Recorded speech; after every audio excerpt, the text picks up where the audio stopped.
सैयदना हज़रत उमर फ़ारूक रज़ियल्लाहु ताला अन्हु फरमाते हैं कि मुझे खैबर में एक ज़मीन का टुकड़ा मिला।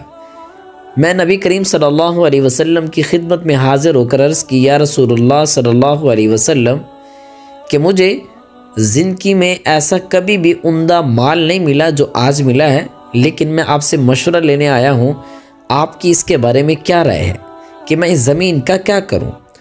तो नबी करीम सल्लल्लाहु अलैहि वसल्लम ने फरमाया, अगर आप चाहते हो तो इस ज़मीन को वक़्फ़ कर दो या इसकी आमदनी को लोगों में क्या कर दो, सदका कर दो। तो हज़रत उमर रज़ियल्लाहु ताला अन्हु ने 3 शराइत पर इसकी जो आमदनी थी वो सदका कर दी। नंबर 1, फरमाया कि जो ये ज़मीन है ये किसी के यानी इसको बेचा नहीं जा सकेगा, ये पहली शर्त थी। और दूसरी शर्त ये लगाई, ना ये किसी को हदिया की जाएगी। और तीसरी बात फरमाया, ना ये किसी की विरासत में मिलेगी। फरमाया इस आमदनी से जो पैसा आएगा वो फ़कीरों और रिश्तेदारों और ग़ुलामों की आज़ाद करने में, जिहाद फ़ी सबीलिल्लाह में, मेहमानों में ख़र्च किया जाएगा। हाँ, एक बात है, अगर कोई इसका मुतवल्ली बनेगा उसको इजाज़त है कि वो आम दस्तूर के मुताबिक उसकी आमदनी खुद भी खा ले और अपने दोस्तों को भी खिला सकता है, लेकिन अपने लिए उसमें माल जमा करने की इजाज़त नहीं होगी। अब देखिए, उम्दा माल था, नबी करीम सल्लल्लाहु अलैहि वसल्लम की खिदमत में आकर अर्ज़ कर रहे हैं।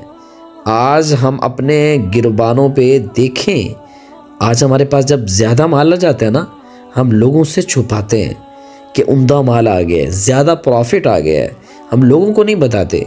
लेकिन ये सहाबा ऐसे थे, कुर्बान जाए इनकी हस्तियों पर, कुर्बान जाए इनके अखलाक पर, कुर्बान जाए इनके दिलों पर। इनके दिल बड़े साफ़ थे, दिल के भी साफ़ थे, किरदार के भी साफ़ थे, अखलाक के आला मयार पर थे। फरमाते हैं कि जाकर नबी सल्लल्लाहु अलैहि वसल्लम से पूछ रहे हैं, या रसूलुल्लाह सल्लल्लाहु अलैहि वसल्लम, आज से पहले कभी इतना ज़्यादा माल वाला उम्दा माल कभी नहीं देखा, यानी महंगी ज़मीन होगी। तो आज देखें, इससे, इस हदीस से, इस वाक़े से हमें समझ में आना चाहिए कि इससे कि अल्लाह ने हमें ज़मीन दी ना, इरादा करें। अगर अल्लाह ने हमें माल दिया, ज़मीन दी, तो हम कहीं ना कहीं किसी मस्जिद, मदरसे, किसी बेवा के लिए वक़्फ़ करेंगे, या कहीं कुआं बनाएंगे, या कहीं नलका लगवा देंगे, या डिस्पेंसर, कहीं ना कहीं दीन के किसी काम में लोगों की खिदमत के लिए ज़मीन को वक़्फ़ करेंगे।